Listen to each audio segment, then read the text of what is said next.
Hello everyone, welcome to our Ant Biology webinar series. In this series, we generally have fortnightly lectures on weekend. Our Saturday special lectures focus on relationship between biology and other disciplines, and our Sunday lectures focus on uh, various branches of life science. And to our listeners, uh, to our listeners, you can post your questions on the comment section below and continue till the end to know deep about the work that what the speaker is going to say. Hope you will enjoy the talk and get enriched with the talk. Feedback links will be given at the end of the talk. So continue to listen. And now, without further delay, I am requesting Professor Ena Roy Banerjee, our mentor and convener, to introduce today's speaker, Professor Sohan Prabhakar Modak, to our audience. And over to you, ma'am. Thank you. Thank you, Shahili. To all the viewers today, a very warm welcome. We from the Translational Outcomes Research Group, Immunobiology and Regenerative Medicine Lab of Department of Zoology are very, very happy to be organizing this webinar series. As Shahili said, we do this fortnightly, but this time it's an exception because last Sunday, our very esteemed speaker, Professor Sohan Modak, was supposed to give the talk, but as things would turn out to be, the powers that be, right, Professor Modak probably wanted us to do it today. So since there are certain powers which are beyond our control, and which is something that Professor Modak will be covering during his lecture today, the wonder called life, and the little the cogs in the wheel that make it turn. And so in ant biology, the symbol ampersand is very, very loaded. In biology, we believe that something that celebrates life cannot be understood in its entirety only from the people who practice strictly biology. So, as Shahili said, by way of introduction, Saturdays are dedicated to speakers who speak not strictly on biology, but maybe from another discipline, from another perspective, and deal with certain subjects in biology. But on Sundays, like today, our speakers are biologists. They tend to discuss, reflect upon, and sensitize us about the various developments in the fields of biology. And today it is my extreme honor and pleasure to introduce to you Professor Modak, who is our speaker. So I must apologize that this is something we cannot control. I think you can also probably hear the musical procession going close to my house, and this is something I keep saying that, like the internet, like the digital format, this is something we cannot control. Is the environment in which we sit. Like in a conference theater, we might have other sounds coming in. You will have to excuse me, and somebody is having some revelry and passing by my house, so you will just have to ignore that music. So a very warm welcome to our speaker. Thank you, Professor Modak, for agreeing to speak on this platform, and I'm honored to read from your very illustrious bio sketch, which is going to be very, very brief. So, Professor Sohan Prabhakar Modak, an embryologist and evolutionary bioinformatician, did his PhD from the University of Geneva and his postdoctoral work at the Oak Ridge National Laboratory and the University of Kentucky, Lexington, USA. He served as staff scientist at the Swiss Institute for Experimental Cancer Research from 1970 to 77, as visiting professor at the Ohio State University, and as scientist engineer at the French Center for Nuclear Energy, Grenoble from 1978 to 1979. In 1979, he joined the University of Pune, currently known as the Savitribai Phule University, as professor, and he also served as the head of the Department of Zoology there. Professor Modak was Professor Emeritus at the Karnataka University, I'm on webinar. I'll Harvard, call you later. from 2001 to 2003, and the G.N. Ramachandran Senior Research Fellow at the Institute of Genomics and Integrative Biology, that is IGIB, New Delhi, from 2005 to 2008. He founded the Biotechnology Training Program NCCS, Bioinformatics DIS, as well as the Department of Biotechnology and the National Facility for Animal Tissue and Cell Culture, or NCCS, as it is known now. His research interest lies in the field of embryology, classification, and evolutionary 3D tree building.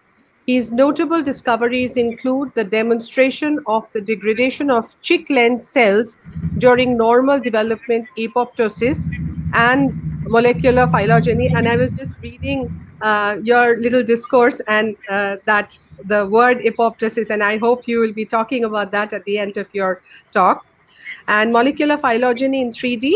Professor Modak's research has been published in numerous journals of international repute. He currently mentors students on molecular evolution, and that by no means does justice to the illustrious personality that we have tonight with us. So, a very warm welcome, and over to you, Professor Modak. Thank you. Thank you. What I'm going to do today is to very briefly explain first what we already know about the living systems, especially eukaryotes or prokaryotes.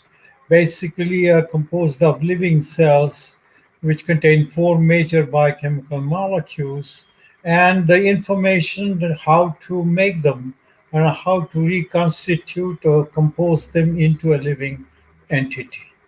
So here you have a picture of, say, showing the cells, and then if you open the cell, there is a nucleus, and the nucleus is full of this noodle, which you pull out the noodle. It's a string, is a chromatin, and the chromatin, when it's further unwound, give rise to the long string of double-stranded DNA.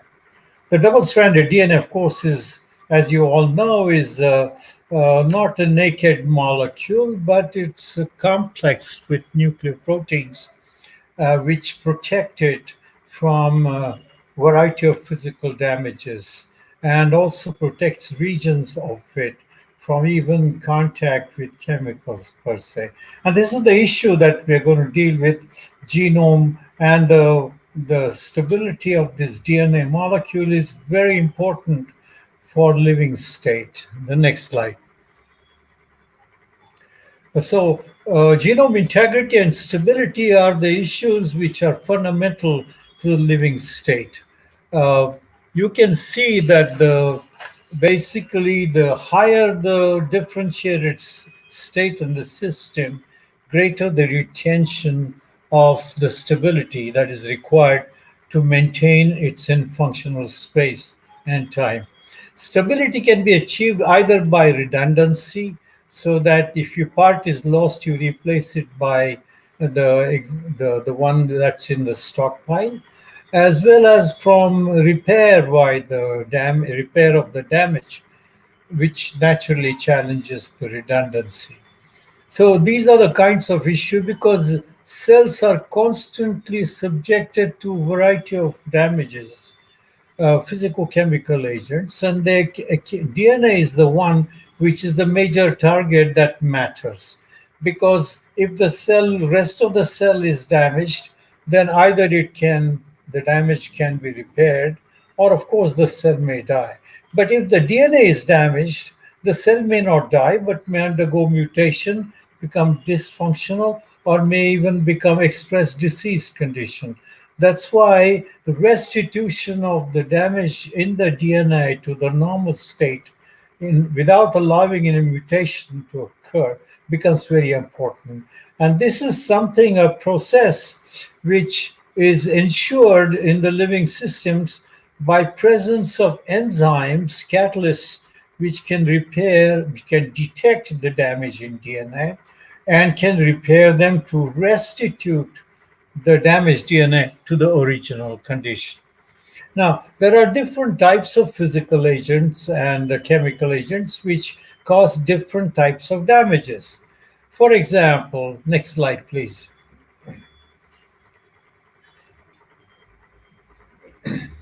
You have um, you have the to understand this, one has to realize that something about the DNA functionality, why this type of nature of the damage and its repair matters. We know that DNA is a polymer of ATGC forming a linear array of genes that alternate with non-coding regions containing signals to denote type and specificity of each gene. Now, each gene is recognized by a combination of signals located in the regions flanking. The reason talking about flanking region is because in human DNA, only 2% of DNA is genes, and the rest 98% doesn't have genes, but out of that, about 2 to 3% contains regions which are flanking to the upstream and downstream of the genes, which may contain signals that allow recognition, gene specific recognition, uh, so that anytime a particular gene is to be called upon to express itself, then that specificity and that specific signal is required to be activated. So, remaining 95% DNA, people call it junk DNA. Actually, I don't like this term. It's actually stupid because just because we don't know what it does, they call it junk.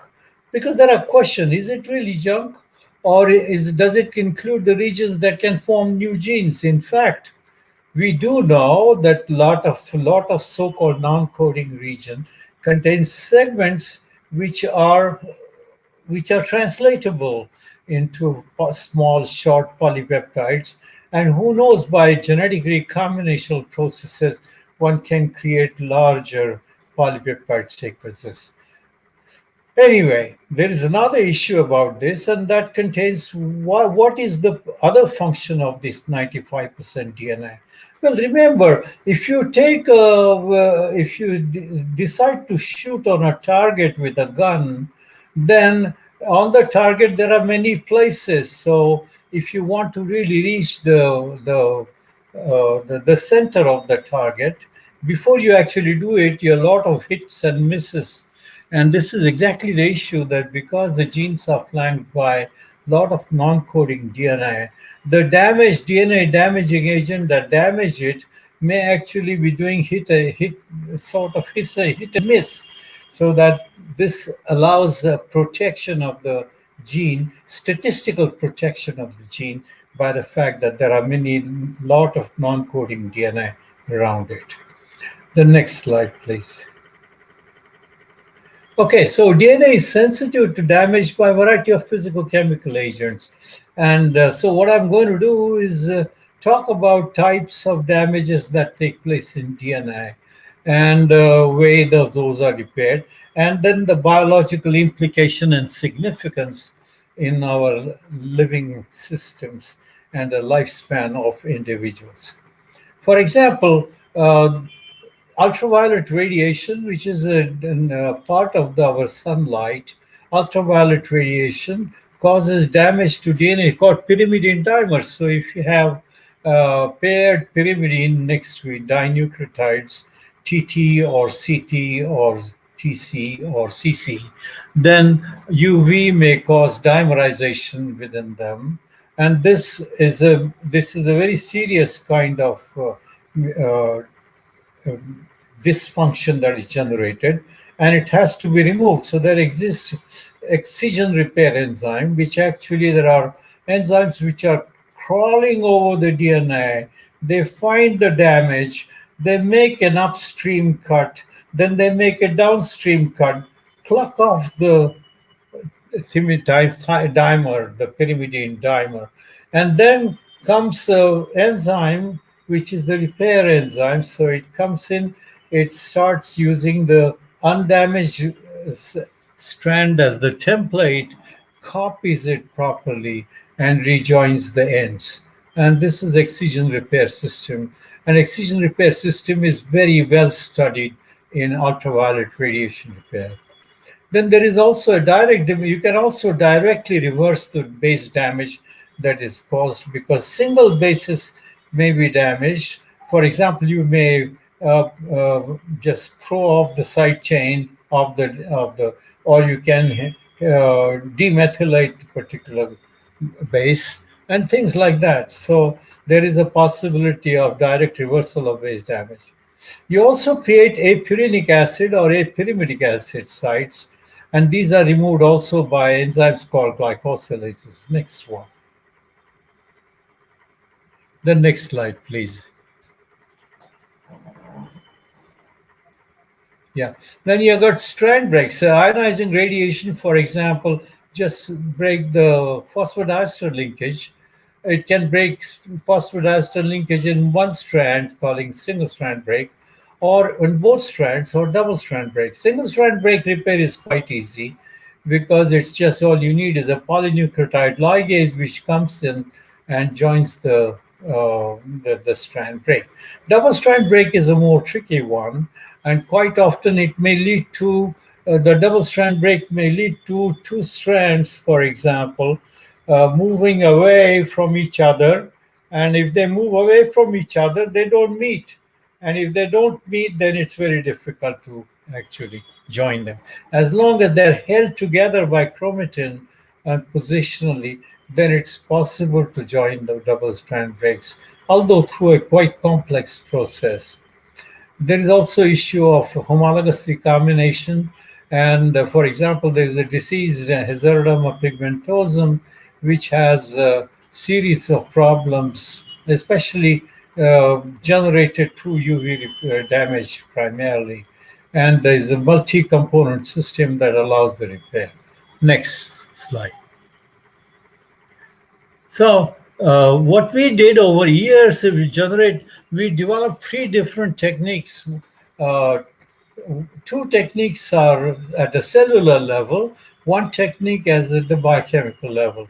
The first technique, I was working in Oak Ridge National Laboratory, and there I met Fred Bollum, who actually invented the calf thymus DNA polymerase, eukaryotic DNA polymerase, which is actually a replicative enzyme. Well, Art Kornberg didn't like him because Kornberg was working on bacterial DNA polymerase and claimed that to be replicative. Turns out Kornberg enzyme is a repair enzyme and Barlam enzyme is actually replicated. Whatever. I had an opportunity to work with Fred, and we developed a technique because I was working on lens of the eye, and in the lens of the eye, I discovered that as the lens fiber cells differentiate, they finally exhibit a phenomenon of programmed nuclear death. That is, fiber cells are formed elongated due to synthesis of lens proteins, and once enough lens protein is made, the DNA is no more required. So the just stacks bodies, dead bodies of fiber cells remain, and the nuclei die in situ. And this process actually is the real program cell death. You will see in the picture next that you will have cells actually disappearing in a very positional manner, and the wave of cell death disappears. So I was interested in this phenomenon. I did a lot of studies on it and need not worry about it right now. But more important, I first did UV ultramicroscope spectrophotometric analysis to demonstrate that as the cells undergo pycnosis, they progressively lose DNA. Okay, this is reasonably easy nowadays. It was quite a difficult proposition then, but having showed that, I was interested in finding out why and how does this process take place. So Fred Wallum had the DNA polymerase. So I took lenses, I took froze, I took the fixed the lenses in ethanol because ethanol does not denature DNA, and then embedded them paraffin in low temperature paraffin, 50 degrees. That does not denature DNA. Then made paraffin sections, then deparaffinized such sections on the glass slides, and build the small glass wells around this, just around this section. Fill the well with calf thymus DNA polymerase and appreciated radioactive, that is, deoxyribonucleotide triphosphates and other things like magnesium, manganese, whatever the divalent cations are required. Close the slide with a cover slip, this well with cover slip, incubated it for at 38 degrees centigrade for whatever period of time I required.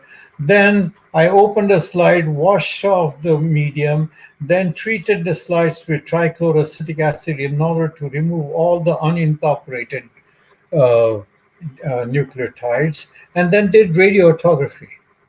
And when I did the radiotography, I suddenly found that something very interesting was happening, that these nuclei were incorporating DNA radioactivity. The next slide, please.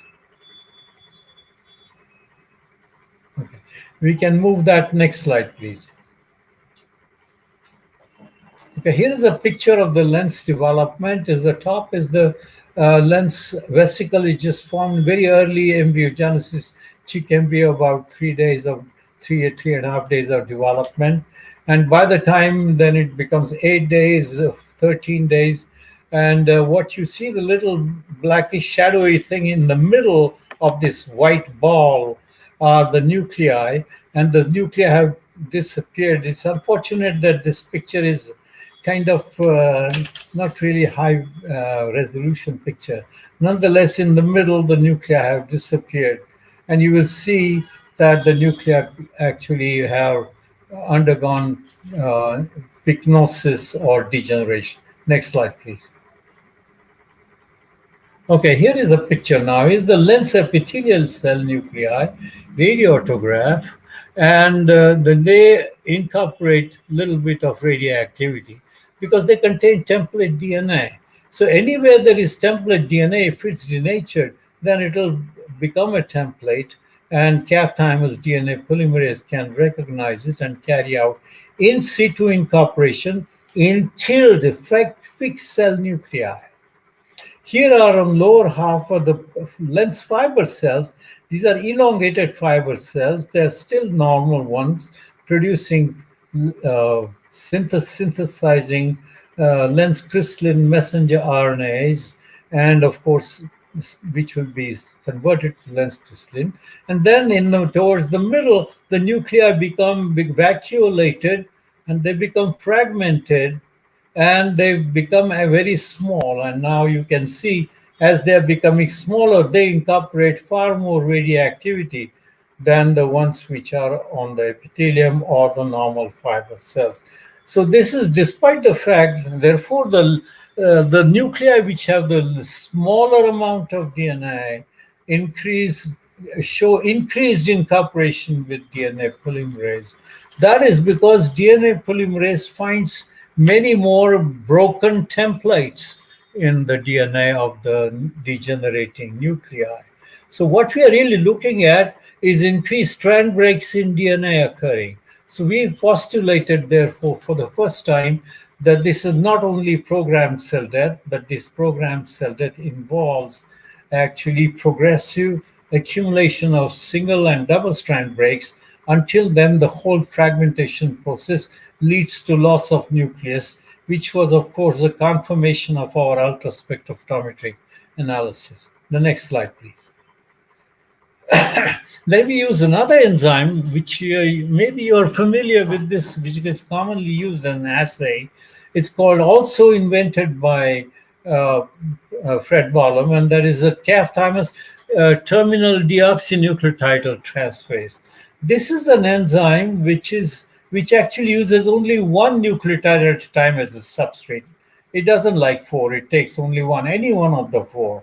And what it requires is a free 3' hydroxyl end. So if you have free 3' hydroxyl end, like in what I'm showing here in my finger, okay, maybe this way. Okay. Then it will attach single nucleotides by end addition reaction.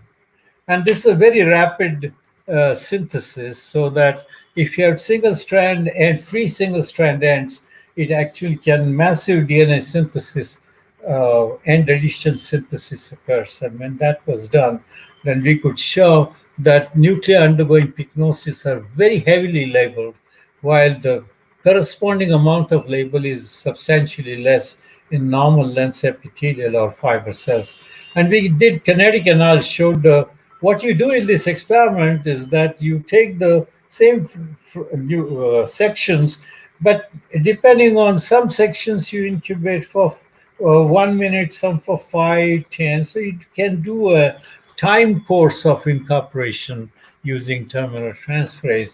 And then you can plot by counting the silver grains, you can plot number of silver grains as a function of time. And we could show that actually from the slope of the curve, there's many more single strand breaks were generated during the nuclear degeneration. I am using this term programmed cell death because when I actually did this first work, there was only one other example of such localized programmed cell death, and that was during the digit formation in the embryogenesis. When the digit embryogenesis limb is formed at the tip of the limb, it's a mass of cells.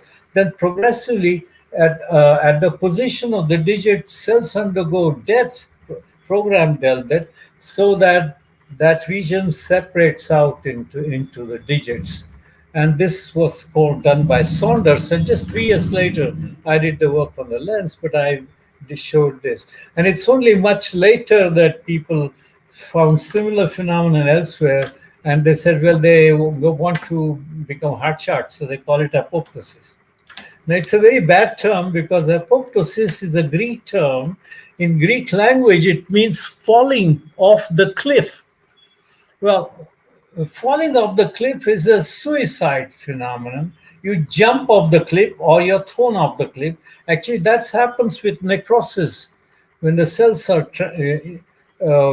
extreme conditions, then the cells explode or die in situ, they become necrotic. And necrosis is not the same as apoptosis because necrosis can happen anywhere, the first position of contact with the deleterious agent. Anyway, we'll leave it at that. The next slide, please. Okay, then I developed another technique now. Of course, this is a classical technique of agar gel electrophoresis.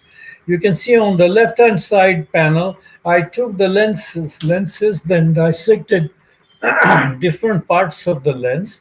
So fibers, which are young fibers, I extracted DNA from young fibers at different ages, just 5 days, 8 days, all the way up to 19 days embryogenesis. And I loaded them in agar gels, purified DNA, and electrophoresis. And lo and behold, all the DNA gets stuck in the well because it's all high molecular weight DNA, because most of these nuclei are very active. Well, when I did that to the central region of the fiber where the programmed cell death was occurring, you can see that there is a 8 day. There is most of the DNA is on the top. You can't really see much before. Then there comes the track 13-day lens. There is some DNA in the top, high molecular weight, and now you see fragments of discrete size. 1, 2, 3, 4. You look at the 15-day, even more discrete size fragment, 1, 2, 3, 4, 5. And same thing as 19 days. I must tell you that these gel strips done for 8 days, then 13 days, and 15 and 19 days were different experiments. They were collated together. That's why the distribution of molecular weights is different. But nonetheless, the objective was to demonstrate fragments. Now, this is very, very interesting because this is exactly the time when the chromatin was demonstrated to contain a nucleosomal structure. And every nucleosome contains DNA molecule, which is roughly 200 base pairs, varying among species. But and that is called as a monomer, dimer, trimer, tetramer. So actually what we are seeing, mono, di, tri, tetra, pentameric fragments of DNA.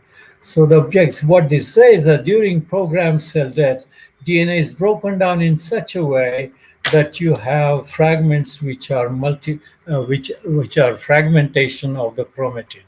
And next slide, I developed the technique for two-dimensional electrophoresis. The next slide, please. Okay, here what I did was that I first take the slab gel. I did only one track at the side, which I uh, put the DNA, which was purified double-stranded DNA. I electrophoresed it, and don't look at the top, the bottom slide. And when you do electrophoresis, the bottom left side, you can see the horizontal track up as you can see mono, di, tri, tetramer, and some material in the high molecular weight region. And then I took that particular gel and soaked it in alkali and turn it at 90 degrees and then electrophorese it at 90 degrees. And when I did that, then those fragments come down and along the diagonal. So you can now see single stranded fragments equivalent to mono, di, tri, tetra. And the high molecular weight DNA stays. This is what happens. So that most of the strand breaks are actually double strand breaks, are very close to single strand breaks in the internucleosomal region or linker regions. Okay, so this technology is very useful because that was used subsequently to study. One of the issues is that what happens during the process of aging, because after this work was done, uh, I worked in Swiss Cancer Institute, and then I joined Ron Hart's lab in Ohio State for a short period of time. And Ron Hart had done very interesting work on the aging of the mice, and especially the issue of caloric restriction. The point is the following: if normal animals in the wild, uh, their lifestyle is accustomed or adjusted to their ability to find the food, and depending on the food they find, sometimes find a lot, sometimes find a little, and so there's no regularity between their food finding and food intake. When they find a lot, they gulp it all a lot. When they find a little, they starve a bit. And so there is no regularity. And the question was, is this one of the parameters important in lifespan? Now, there is a place in the United States, San Diego. When San Diego is one of the most beautiful zoological gardens, and this zoological garden is also very famous. I've been there, by the way, because it's a 125-year-old garden, and very nice, clean records have been kept of all the animals.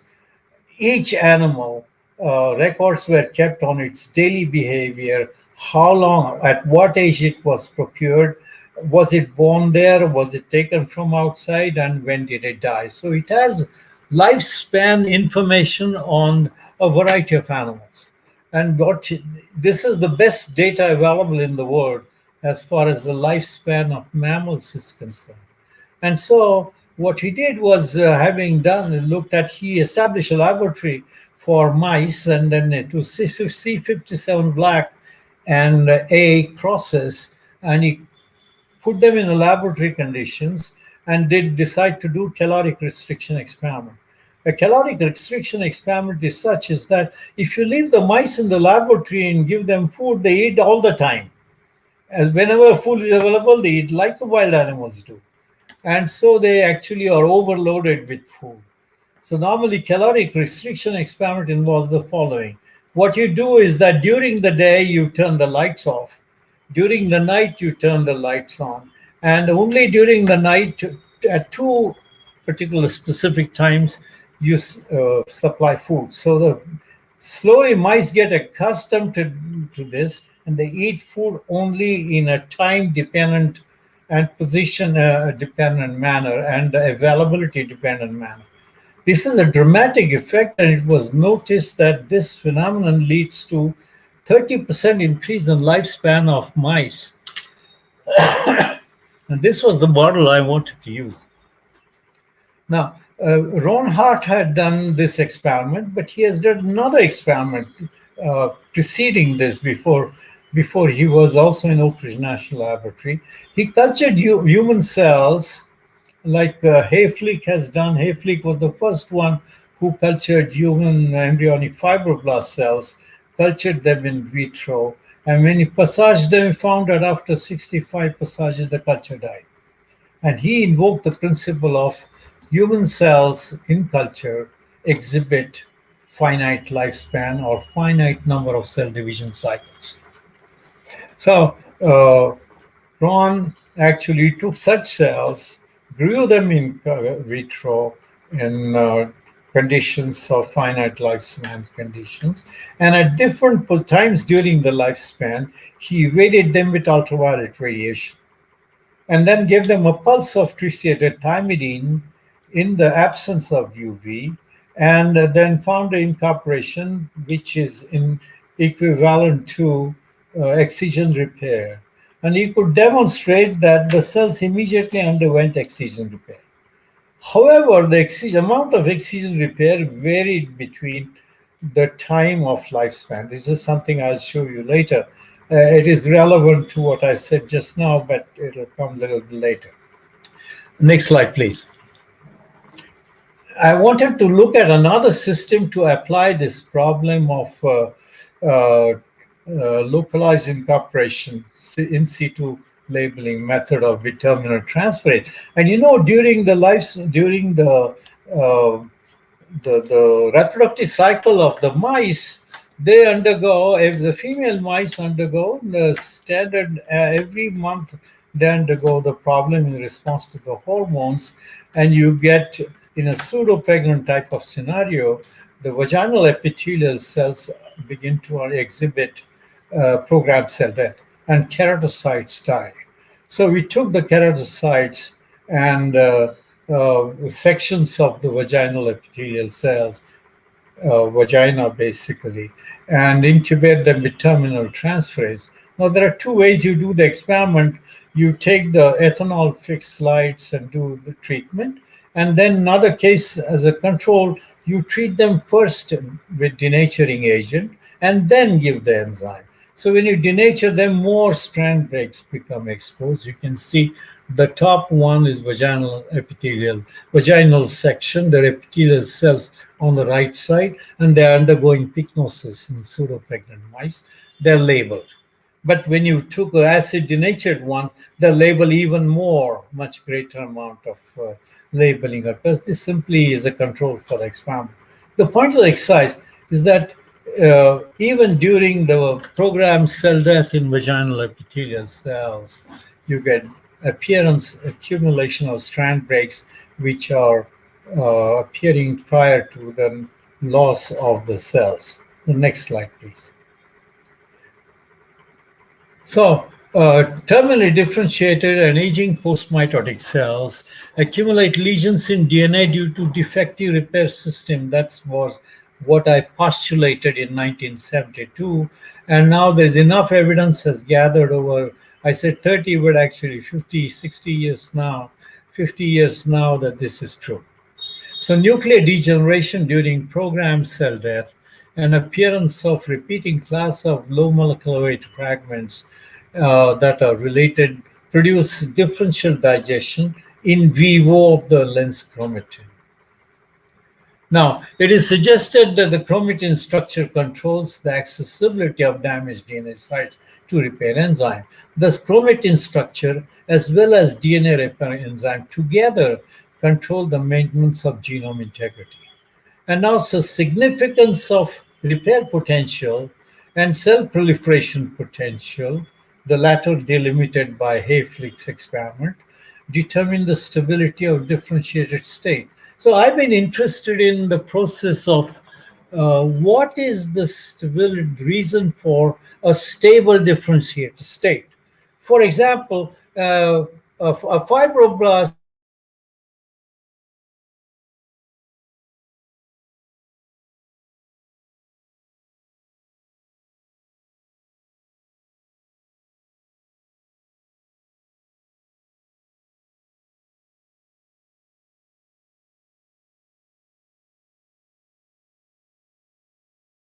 cycle. But in the lens of the eye, for example, or muscles where myoblasts are converted to myocytes, or keratocytes, etc., cells undergo all kinds of irreversible changes, and they become terminally differentiated, that they reach a point of no return with reference to their ability to divide. And in that position, the question is that whether this is true also during the aging, because in human tissue or mammals, for example, 99% of the cells, 99.9% of the cells in adult do not divide. Only 0.1% of the cells remain, can maintain the division potential, or as a stem or founder cells, which can multiply and do the function of repair, replacement of the damaged cell. So most of majority of cells do not divide. They do not because they have reached a point of no return. Next slide, please. So we went back to this uh, experiment where I established a colony, very beautiful colony, um, mouse colony. And then we took 3-month-old mice. We isolated cerebral cortex, embedded them in paraffin, and did tissue section as I described before. And then also we took 30-month-old mice and also did the same tissue, uh, fixed ethanol fixation section.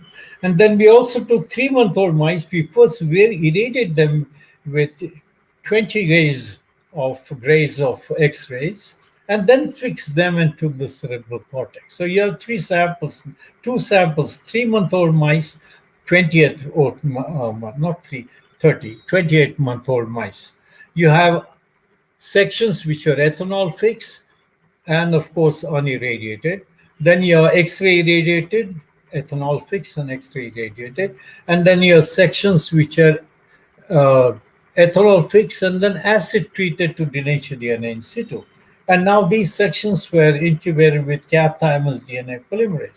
You can see on the left panel the 3-month-old mice incorporate a little bit of radioactivity, X-ray irradiated, many more silver grains, and the acid denatured ones in the 3-month, many more silver grains, because the single-stranded DNA breaks, which are now revealed by denaturation of DNA. That happens comparing the top 3-month-old undenatured to the bottom 3-month-old denatured slide. On the 28-month-old, you see many more strand breaks, much more grain count, even in undenatured condition, and much more after X-ray radiation, and even more after in unirradiated 20th old ones after acid denaturation. This is shown in next slide quantitatively. Next slide, please. Okay, here's, because I think the time is going to be limiting, so I will quickly go through the slide. You can see this is what we do, then the grain counts per nucleus in the unit nuclear area. And you can show that unirradiated cells, which are undenatured, mean grain count is about 8.9, let's say 9 grains per nucleus. Undenatured and unirradiated brain section, then you get 22.3, and you get X irradiated ones, that gives 24.6, and you said acid denatured, and you see much more. So you get dramatic increase in the strand breaks during the process of aging in the cerebral cortex. Actually, I should mention the cerebral cortex contains 6 cell layers. The first cell layer that is formed during embryogenesis is called number 6.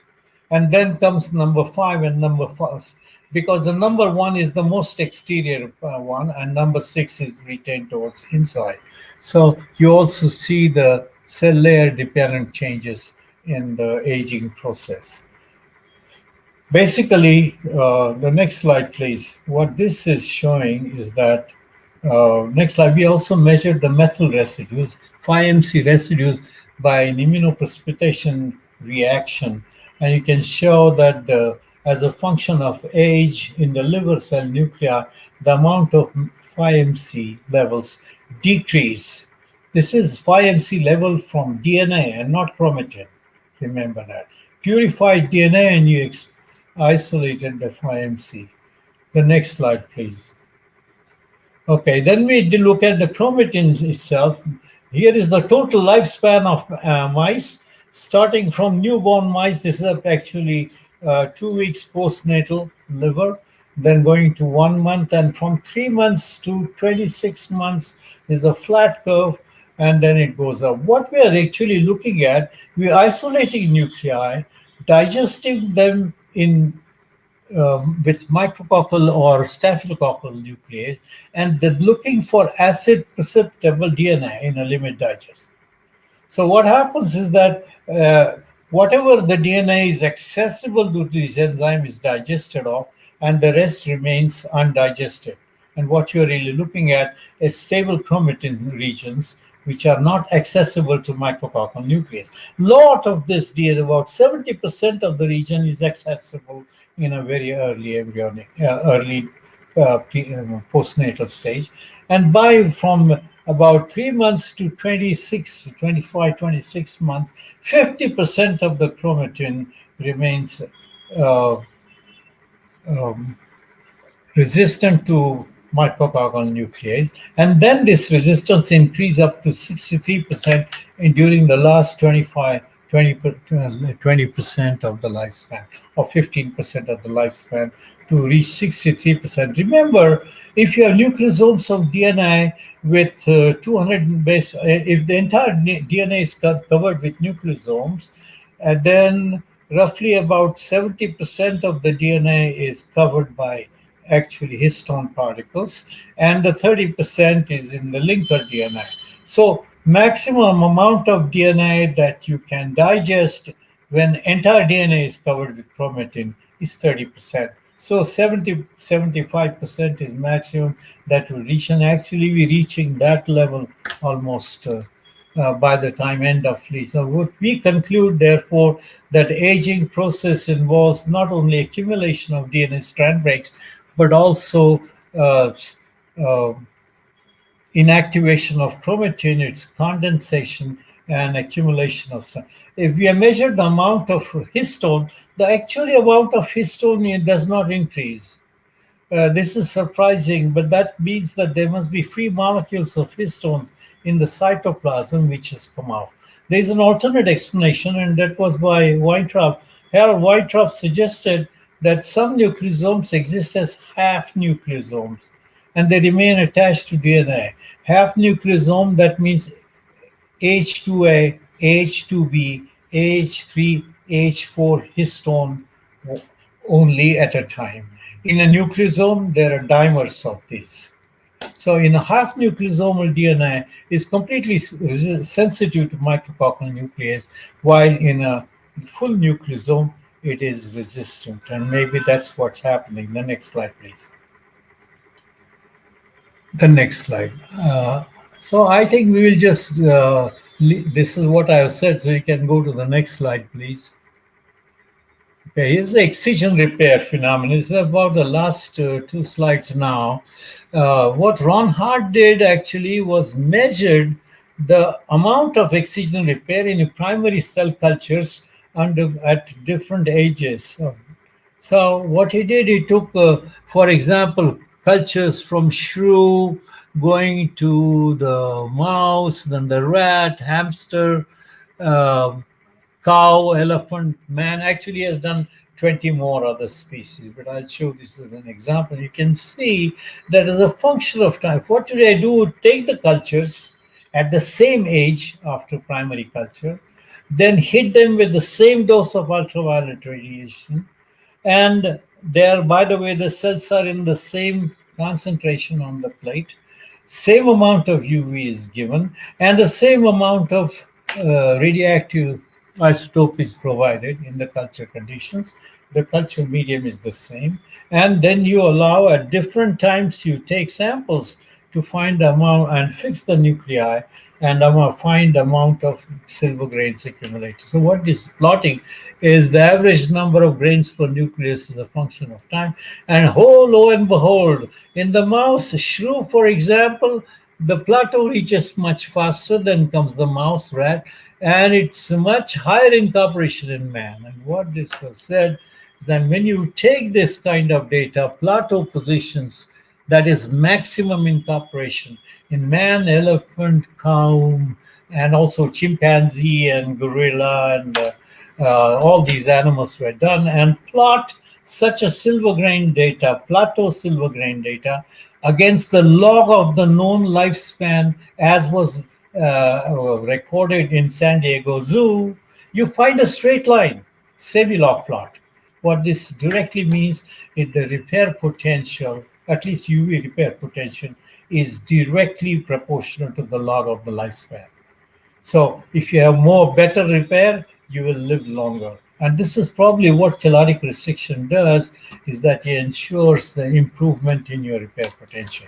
The last slide, next slide, please. Okay, we'll. Last point is that Hayflick's story was further recorded, looked at, uh, because people said, well, the cells are dying after 65 passages. In mouse, they die after 55, and so on. Why? Why do they die? And there might be some problem with DNA. And turns out, at the end of each chromosome, there are small fragments, small regions, which are called telomeres. Telomeres because at the end of this. And there are multiple copies of telomeres attached one after another to the end of the chromosome. And such telomeres are very interesting because if you remember, if you want to replicate DNA, then you must have a starting point. So what happens is that when the two strands separate, what happens in the middle, we already know there is a different type of scenario. But at the ends is a very serious problem. So what happens is that the 3' hydroxyl end of the chromosome of the DNA turns around, forms a hairpin, and at the hairpin you got 3' hydroxyl end, and then the DNA polymerase can move up and start replicating in the 3', 5', 3' direction. And therefore, these telomeric fragments are very interesting because they turn around, form the hairpin, and then they allow DNA synthesis to take place. And after the DNA synthesis, apparently, they're cleaved off. So a telomere is cleaved off. Every cell division, one telomere is cleaved off. So if depending on number of telomeres you have, number of cell divisions you have, unless you have a possibility of an enzyme called telomerase, which can restitute them. And if there is any defect in that, then you can generate a problem. If you have too much telomerase or mutated telomerase, the cell can just keep on growing like crazy and multiplying, like happens in cancer cells or in aneuploid cells. I think I'll just conclude saying that, therefore, this telomeres represent a clock, telomeric clock, and this telomeric clock decides the Hayflick limit, that total number of finite number of cell division cycles, and that these two together are dependent on the ability of the DNA repair mechanism, and the total lifespan dependence is on these three factors: repair system, the telomeres, and number of cell cycles that are possible. Now, there are many other implications of this which I will not talk about unless there are any questions. The simply conclusion, the genomic stability is actually maintained by presence of repair enzymes, and actually it is relevant to the telomeres in terms of the genomic stability for the lifespan determinant. Thank you. If you have any questions. Okay, that was the Thank last you, slide. sir. Right. Thank you, sir, for this wonderful lecture. Well, And thank we you. have some questions. Yes. We have some questions. Can we go through them? Yes, yes. Please do.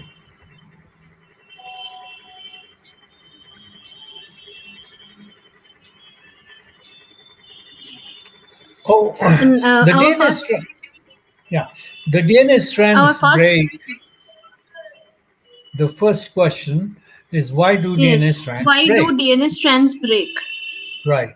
The DNA strand breaks because the 3 prime 5 prime bond between the adjoining nucleotides is very sensitive, and it's the one which is affected more frequently. Of course, if you have X-rays or ionizing radiation, they find this place is the most sensitive.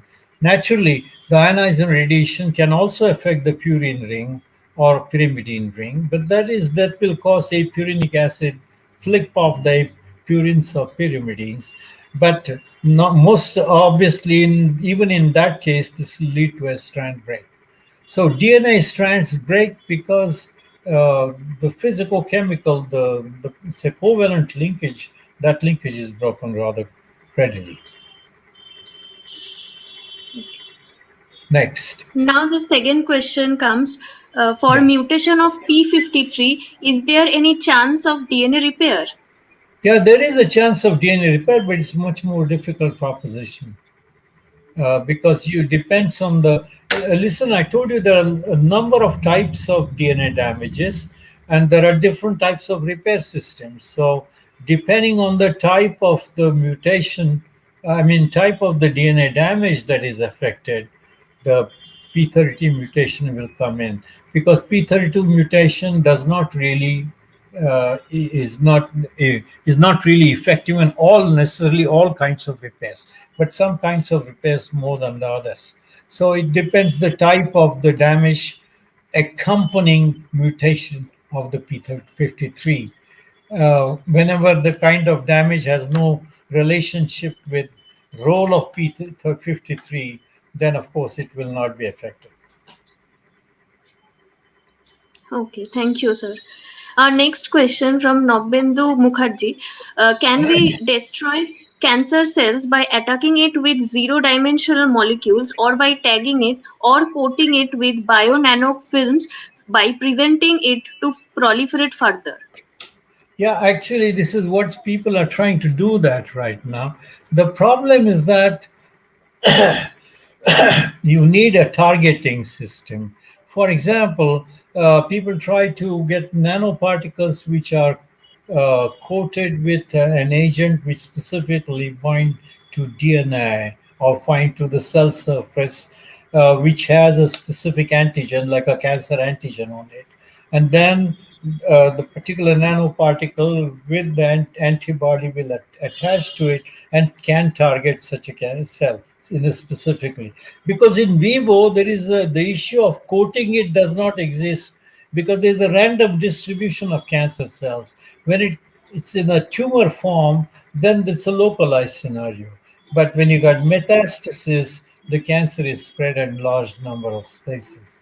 So this technology of nanoparticle coating with an antibody in order to target it towards a cancer cell carrying the corresponding antigen is now being looked at very seriously by different laboratories in different parts of the world. Okay. Our next question from Akashlina Marik. Does genomic stability has a role in disorders related to metabolism?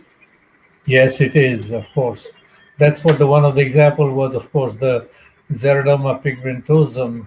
Uh, Directly, the disorder is it's the inability of excision repair, and therefore you accumulate strand breaks, and the person dies very early. The children died between any time between age of 8 to 15 because of xeroderma pigmentosum, a disease very prevalent in large scale in South Africa, especially with the regions which have a huge amount of and actually the genomes of Scottish people, for example, at least that's what was shown the other day, many years ago, was more sensitive because they have much reduced excision repair system. So they cannot readily. I'm not talking about all of the Scottish people, but the mutation is prevalent among the Scottish people. And this mutation leads to uh, disruption, this, this, this disability to repair damage. Yes, so the stability has a role in disorders. Okay, sir. Actually, it's the other way around. The disorders are due to the stability. Yeah. Okay. Thank you, sir. And next question is from Manish Mandhotra. Sir, we are studying these experiments in vitro, but what about system biology? I don't understand the question. I understand that you are studying experiments in vitro, but what do you mean by system biology? Because if you mean by in vivo scenario, but then I described the lifespan potential, that the lifespan of mice, for example, total in mouse colonies, is that what you will call it system biology, or what do you mean by system biology? I need to understand the question because that is a system. Unless the person needs to, Manish, you want to ask, you want to clarify the question. Meanwhile, you have another question. Another, yes, sir. So next question from Bijay Biswas. Is there any significant effect of anti-aging cosmetics on genomic stability or on aging at all? If yes, then how? Okay. So there are cosmetics, for example, which are used. Women use that quite often, going to the when they go to the beach to undergo browning. Okay, uh, they're affected with ultraviolet radiation, and therefore these cosmetics, anti-aging cosmetics, lotions, for example, they contain UV repulsive agents, and consequently they do not affect the skin, do not create skin or protect the skin against any kinds of disorders created by excessive ultraviolet radiation. Okay, and naturally that will affect the genomic stability. It will help retain or maintain the genomic stability. That is a common effect of anti-aging cosmetics. These are not really anti-aging per se, but they are anti-UV cosmetics. Uh, I don't know about any anti-aging cosmetics which have really been proven to be anti-aging, because looking good is one thing, but calling it anti-aging is different thing. Anti-aging means it should affect the lifespan. It should increase the lifespan. Do these compounds increase the lifespan? The answer is no, so far as we know. But then maybe we have to wait 100 years to actually get enough data to make that statement. Okay, sir. Our next question is any comment on relation between our diet and aging? Yeah, actually, yes, that's what I was. The caloric restriction actually tells that yes, there is a relationship between diet and aging, and it doesn't say whether you are non-veg or vegetarian. What it says is that the how much you eat, and when do you eat, and with what regularity do you eat, or do you simply is hogging all the time? And do you eat excessive amount of time, or you eat in smaller portions at a different specific period of time? For example, some people claim that you eat 8 times a day. That itself is not a solution.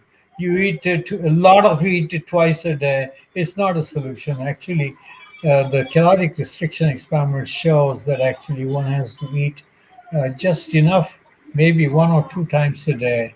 This is for mice.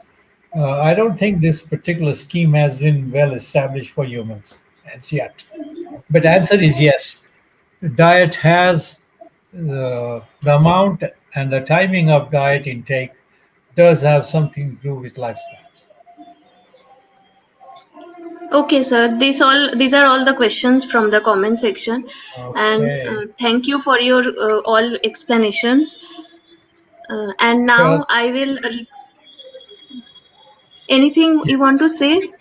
Yeah, I just wanted to thank you, Shaili and Vijay, also for helping set this up. Thank you. Yeah, And I will now request Professor Inaroy Banerjee to give the ending note. right. Thank you. It was such an enjoyable lecture. Thank you so much, Professor Modak. Thank you. Thank Thank you, Shohili, also because I think Professor Modak and our Shohili has been communicating over the last 2 weeks on and off. So Thank you, ma'am. this is a rewarding culmination because it was such a wonderful lecture. Professor Modak, aside from the scientific discussion that we were just privileged to hear from you, um, what would be your I was again revisiting your teaching is reaching, and I was hoping that you would say in terms of comments, suggestion, observation to the teachers, because right now with the lockdown and the new normal and various pros and cons in the new way of teaching, um, uh, teachers would like to hear from you what your take on it would be. Yeah, well, there is a one issue is the following, and I'll tell you one of the merit of offline teaching. What, the most important merit of the offline teaching is that the teacher and the students, collection of students, have a eye-to-eye contact directly all the time. And for example, when I was teaching, I will look at every student, not necessarily in the same order, maybe a random order, but I will. And when I look at the student is playing games with me. Either the student doesn't want me to look at him or her, so he'll look down. We'll play games as if show as if he's writing something, or talk to someone next door to on the next bench, or actually look at me and establish the contact. So this is one of the games that the students play. Okay, and this this is one issue. Second issue is that when I look at the student who is looking at me, I see if the student has a question to ask. So is there a question mark on the student's face? Or is the student happy with what I'm saying, or has seems to have understood what I'm saying, or really indifferent to what I'm saying? So basically, that one-to-one contact on an offline lecture is very important, and that is something is happening. Now, I've been doing online teaching for last year and a half now, and I miss this completely in this particular contact. And somehow we need to use softwares which are where you can see a string of student faces on the screen. Normally there is a limitation, maybe 5, 6, sometimes 10, but you can't really see 30 students. And some classes have 50 or 100. So I mean that is out of question.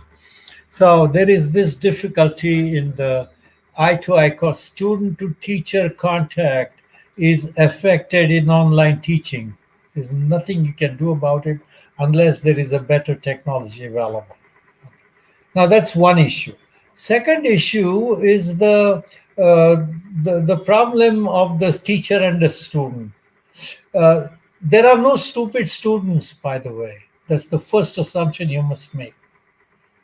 Okay, and there are students who are scared of asking questions because they don't come from English medium schools, or they come from a part of the society where they have been repressed, or they're afraid, so they don't dare ask questions, because if I ask a question, what will the teacher think of me? Maybe it's a stupid question, because maybe they don't know how to articulate the question. So there are these issues that the student face with respect to the teacher, and how to handle that. And I tried to manage that, which you have read my article where I actually did that experiment and I repeat that experiment every time it works out. What I do is that after 5 to 6 minutes or a short part of the topic that I talk in the lecture, whether it's offline or this only offline, but I have not done it on online as yet. And offline is that I stop the lecture about 5 10 minutes of section, and then I said, "Do you have any questions?" And the students, if they have questions, they ask. Most of the time, they don't. Maybe because they understood everything I said, or maybe because they understood nothing of what I said. Uh, so then I'm scared that if they don't have questions, then there's some problem here. How come they don't have any questions? Because while I'm talking, I have questions myself. So then I say, well, I will ask you the question. So if there are, let's say, 20 students or 30 in the class, I start with number one. I ask a question. What do you think of this? The student no, then go to same question is transmitted for 1, 2, 3, 4 to 30 students. Same question, and progressively bits and pieces are added to get an answer. Often at the end of the first round, there is no answer, full answer. Then I give the second round. And if there's no answer, then I said, okay, now you're 30, so we'll make random groups of 5 students each, make 6 groups. Just pick them one at randomly and make 6 groups, and each group of 5 students sit together. And I said, I'm going to quit the classroom. I leave in 5 minutes, see if you find an answer. And you know what? They do. In 95% of cases, they talk to each other. They are not from the same social strata. They are not from the same cultural disposition or religious background or for educational background. But now they peer-to-peer discussion. They talk to each other and they tell each other what it is, and they tell each other much better than the teacher tells them. Okay. And then 10 minutes later, they solved the problem. They got it. 95% of Absolutely. cases. That's pretty good. So this Even experiment, in yeah, go ahead. even in online classes, there is something called, especially in Zoom and such softwares, they allow something called the breakout room. So Yeah, what you're saying is absolutely true. So there are 100 people, say, in a session, and then when in the breakout rooms there are 7 or 8 people, and then there's, automatically, breaking of ice, and people start talking. But before yeah, that, everybody will keep quiet in a large crowd. I think that's a, common psychology, yeah, absolutely. amongst the students. I started this practice first in US when I was teaching an undergraduate students, simultaneous to my research condition laboratory, and then I tried it again in Switzerland. Of course, the language was different.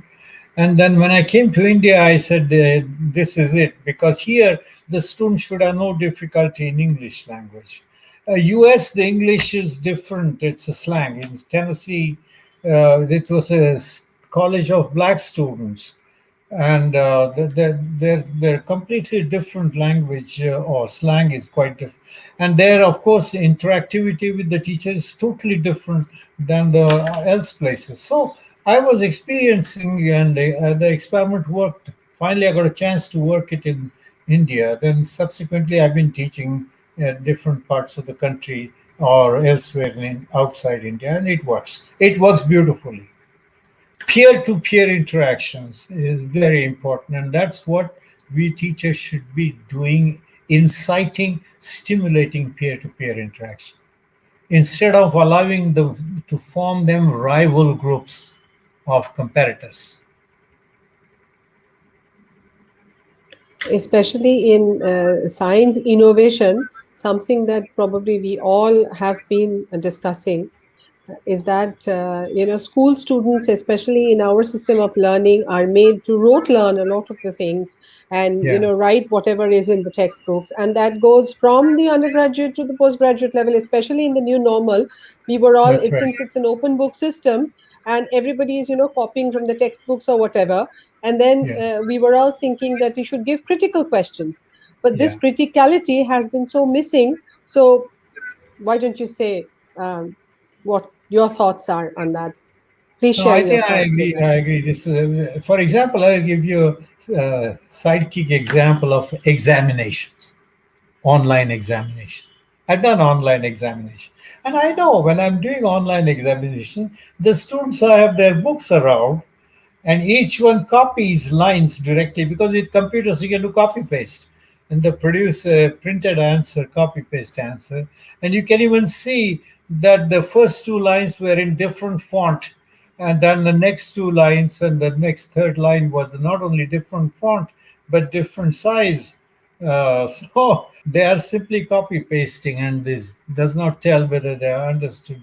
So generally, the principle of an examination is to test comprehension. And the exam system today is not really, has nothing to do with the comprehension, has to do with memory base. I'm not against the memory, but memory and comprehension are equal, should be equal partners, if not comprehension being much more higher percent proportion than memory itself, because sometimes you may not remember yet understand what's going on. And so this is a problem in online offline scenarios, but comprehension is an issue that requires really a contact differently. Right now, for example, I have a bunch of students that I connect to routinely. This is not lecturing now. Students are doing bioinformatics projects with me. There are about 10 students doing bioinformatics projects, different types of issues we are discussing. And there, most of the time, it's on Skype, for example, or once in a while, once in 5 sessions, we meet actually at my place with masks on and distancing and all that.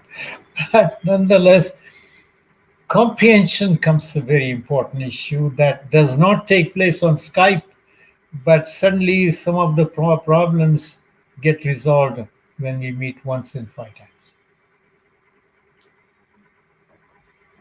So that is a The kind of, I the don't know if I've answered your question rightly. But oh see, yeah, yeah, that's every student, see, there is a problem also. Uh, are teachers really selected because they know how to teach? No. Are teachers really selected because they know the subject? No, not necessarily. Some do, but not always. So, I mean, there is a teacher standing in front of the students thinks that she or he is God or goddess, right? And knows in know it all kind of thing. It's absolutely untrue. And so you have a problem with teacher selection process also right now. I don't want to discuss it here because it becomes a socio-political issue. Nonetheless, the point is very clear that every teacher should be, you can select a teacher, person to become a teacher. You can select a person to become a teacher and then teach the teacher how to teach. But that's not the process that we have right now. You select the teacher assuming that such a person, because the selection committee selected him or her, or whatever the rules under which the particular person was selected, it was obvious that he or she knew exactly what he's teaching. It's not true.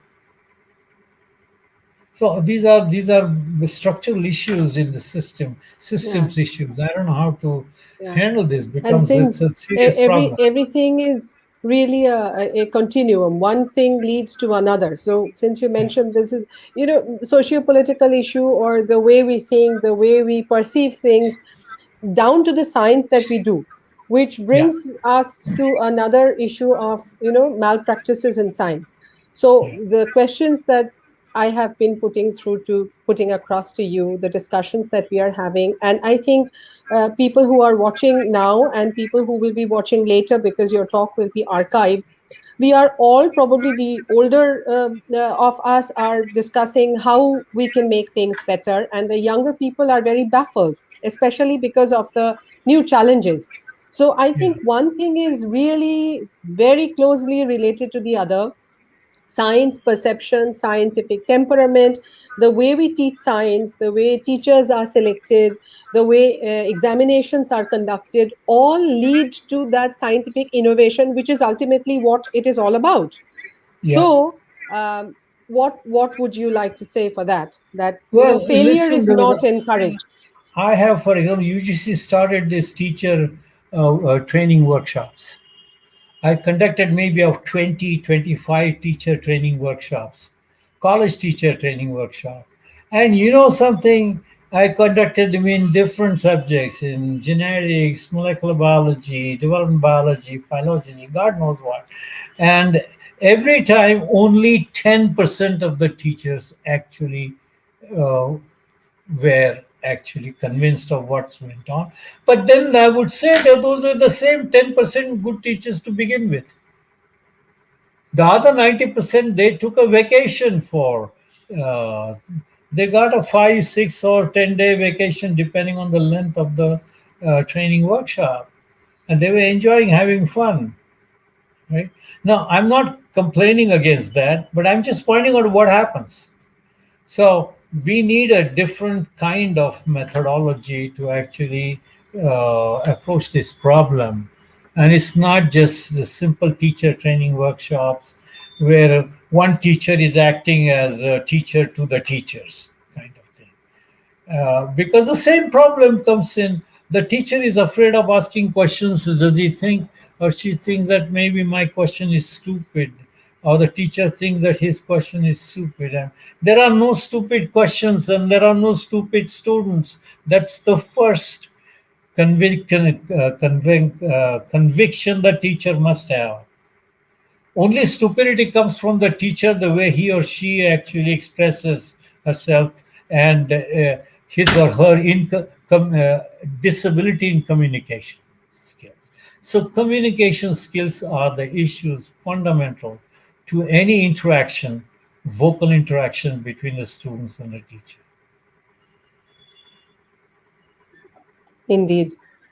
I was again going through your teaching is reaching, and then when you went to the French Institute and you had to learn French, Yeah. and then Yes. drawings had to be made, and then Yes. you come back to where was it, Louisiana, where the language and the accent is different. Then you come back to Pune, and people are not comfortable with the Oh accent. yeah, I had an American accent, and because I had lived in Kentucky and Tennessee, I used to speak very drawn English sentences, not like the British who speak very fast. So Indians, we think that speaking fast is smart. It is not. Speaking fast is not smart at all, because speaking fast, if you speak fast or slow, as long as you articulate, it's okay. But most of the people in our country, because our language differences, our every language has a particular effect, a long-term effect on one's ability to articulate in different language. Consequently, uh, there is a deformation that takes place of the English language when we all of a learn. The way South Indian will speak the English language, or the Bengali, or the Marathi, or Punjabi will speak. And the big differences. In fact, within our country, we have difficulties sometimes in comprehending. So this issue has to be straightened out somehow. Either you do the teaching in vernacular, okay, or that you change now the you teach in a language like English or God knows what else. Decide that and then make sure that the teacher knows how to express herself or himself. But now at the same time you have a problem of students coming from different parts of the country. Okay. Their perception of what you're saying also depends on what they have, their past history, linguistic history, from their schools, their childhood, their family, their relatives, their friends, whether they were coming from cities or villages, etc. It's a complex problem. So a lot of the science teaching probably now has to be experiential. It should probably go beyond language. And I think Yes, when I was attending your lecture, and a lot of it is excellent, very elegantly designed experiments. So the experimental, way of understanding and experiencing it as you disrupt a system and try and understand what the system is trying to tell you. This is such that's great right. fun. But I think in our system, we do not encourage people to fail. So, trying things out, playing around with things, and, stumbling upon something is not encouraged. So, Yeah. one hears all the stories and, science and innovation, and that Well, scientific temperament is yeah. what we would like to inculcate in our future generations. But I don't know how successful we are being. So, Well, definitely, we have to change that. the point is whether it's science or other subject, teaching is a storytelling process. You make up a story, you tell the story, and stories are convincing because no matter which religion you are of, you have mythological brain embedded, and one has to utilize that faculty to get the message across. And there's nothing wrong with it. It is not to consolidate their mythology, but use that as a technique. So teaching is a storytelling scenario. One should make up We, stories, and which then they appreciate it. brings me to splinters, your splinters. And Yes, when I was reading the cover, so it seems like you have sort of woven, the melody of poetry with the reality of science, and that's they are meeting somewhere in the middle. So I was talking about experiencing science. So would you like to end with maybe splinters? Some of your thoughts, anything. oh, you want me to say something about splinters? Yes, Well, I'll please. tell you. I was very Okay, I'll tell intrigued you one about it. story of the. I'll tell you one story which you must have read. That's about when I was doing my doctorate in Geneva at night. As my experiments used to, chick embryo experiments last 24, 36 hours. So at night I will take off from the laboratory and walk to the lake, Geneva Lake, and I saw this beautiful fountain. It's called Rocket Fountain in Geneva. It's called Jet of Water, Jet d'eau. So I looked at it and then I wrote a poem about it. What I was seeing in the jet of water, how the water comes in, how it spreads and sprinkles, and how when the light, because there were some at night there are lights around it. So how the lights make the particles shining particles, and if somebody is walking underneath, how the person may get wet, and all kinds of things. This is what I describe. This is what happened. This is experience as you live it.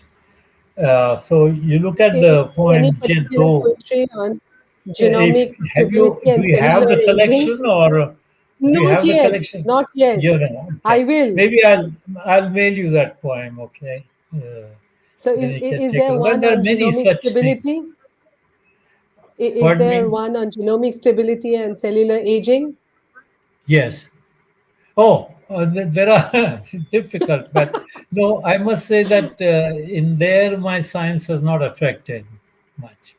The science, because I read a lot about astronomy also, not astrology, astronomy.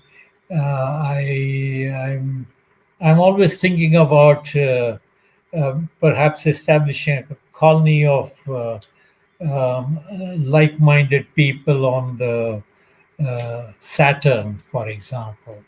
Okay, and so there are things like that. So have written about that also in one of the poems. Then I do a lot of games, word games, games of words in my poems, fishing for different kinds of scenarios. I write haiku, for example. Haikus are three liners in. Then I write what are called four liners also. Then I write long poems, like there was a story about. I made up a story of a devil met uh, uh, they will met a lady who was uh, how do you call them? Forgot how to say that. And there's a dialogue between devil and this lady, and the devil is trying to persuade her to do a lot of things, and she's all the time coming back and shooting back to him, telling him, "No, if I do that, this will happen. So you devil, you're trying to pull my leg." So he keeps. So that dialogue goes on. There are things like that. The whole poem is like that. So there's a lot of Oh, variety because these poems were written from 1960s all the way to 2010, 2015. So there are different times. Some of them were written in Pune, some written in Geneva, some in Lausanne, some in Eau Krishna, some in Paris, and depends where. Or there was even one I wrote in Tokyo, and it all so depends these are where. little capsules of time of your feelings of a certain moment captured in Yes, words. yes. So, on that note, we thank you once again for Yeah. giving such a wonderful lecture, for sharing your experience. Most importantly, it has been a Thank you. privilege.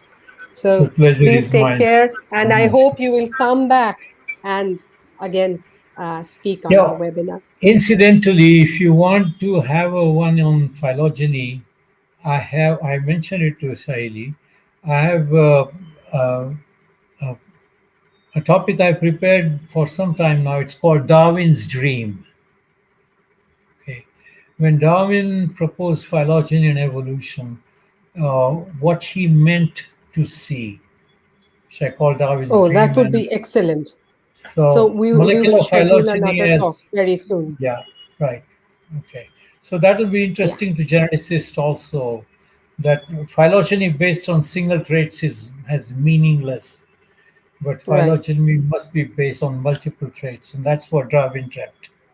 When he looked at right. the whole animal body structure and compare an elephant to a cow and a man, he looked at the whole the totality as he could see it without having to go inside, but he was looking at multiple traits, and which is not what molecular biologists do. They look at, take actin, for example, or tubulin, and make a phylogenetic tree of Mm, tubulins and actins. Has no meaning because true every reductionism, phylogenetic tree for a different protein looks different. So anyway, indeed. that's what So Darwin's dream is about. that is another lecture that we all look forward to. With that, we Okay, thank our thank speaker you, and we thank our audience tonight and the future audiences who will be tuning in to your talk and this discussion, which will be archived on thank you our very channel. much. So Thank you thank you for the so much. opportunity. Take care and bye bye. Bye, bye, bye.